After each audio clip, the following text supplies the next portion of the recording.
歡迎嚟到連結呢個頻道，我係張師奶。師奶閱閱讀充實心靈。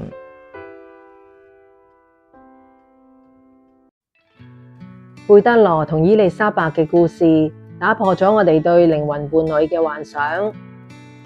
好多人以為靈魂伴侶嘅相遇就好似童話故事咁，從此過住幸福快樂嘅日子。但係魏斯博士喺催眠記錄入面發現，事實啱啱相反。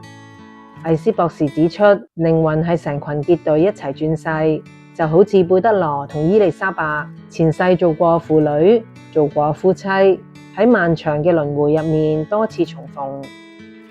靈魂伴侶嘅出現唔係為咗成為你完美無瑕嘅另一半，而係好似一面鏡咁，赤裸裸反映出你內心深處未被療癒嘅創傷。貝德羅同伊麗莎白喺唔同嘅時空相遇，帶俾彼此嘅唔單止係愛，仲有一次又一次失去對方嘅劇痛。靈魂伴侶相遇之後，然後呢？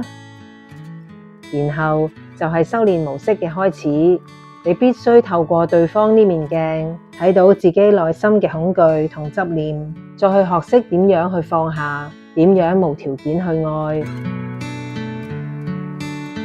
靈魂伴侶嘅出現唔係填補你嘅空白，而係提醒你，你本身就係完整。